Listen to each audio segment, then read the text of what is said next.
Hi there. I am here with my partner Jonathan Koeppler to discuss our project on trench warfare.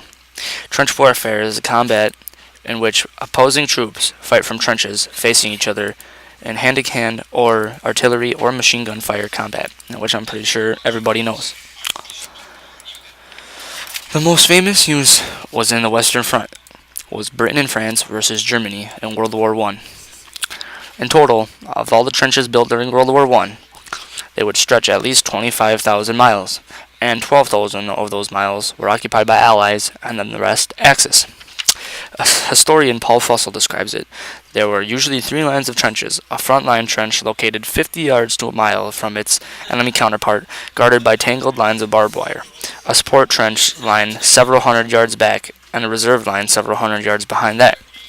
The barbed wire was used to make it hard for people to get out of the trenches, and also it was harder for Axis powers to get in the trench.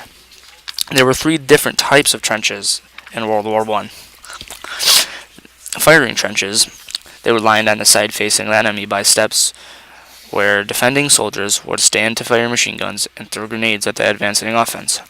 Communication trenches, where there's a bunch of communication devices such as walkie-talkies and radios where you can contact support, and SAPs, shallower positions that extended into the no man's land and afforded spots for observation posts, grenade throwing, and machine gun fire. Trench life was pretty much hell. Everybody knows this. With the mud that would soak into your boots and would make your feet wrinkle up. And if they were like that for a long period of time, without changing it, and same stuff, the skin would deteriorate and rub away. Another reason it was hell is the big rats.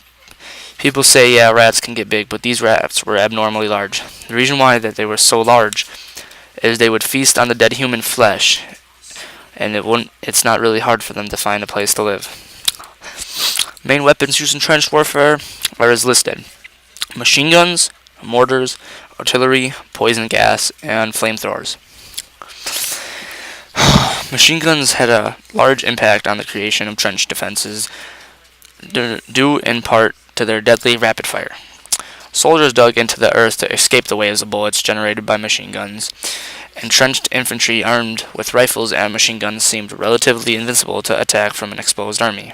An attack against such a fortified position typically resulted in a high number of casualties for the attacker, and sometimes the commander would yell for the troops to run up into no man's land to try to run across to the other trench and take out enemy trenches, and then they would quickly run back. During that, there was many casualties and many deaths. Another big weapon that I will discuss in trench warfare was the flamethrower. It wasn't that big of an impact, but it was really dangerous to those it was getting fired at and to those that were using it. One simple bullet through the back could easily kill the person that was using it. You would not want to be on that side of the flamethrower if you think just getting burned with fire is bad. Yeah. Alright. Another weapon was artillery and mortars. These were really dangerous, especially if you're running out in no man's land and you get hit. It wouldn't really reach the trenches that much, but if you were in no man's land and got hit, and if you didn't die on impact, you would probably die from the shrapnel wounds, because there is a lot of shrapnel. Thus concludes the voice thingy. Adios.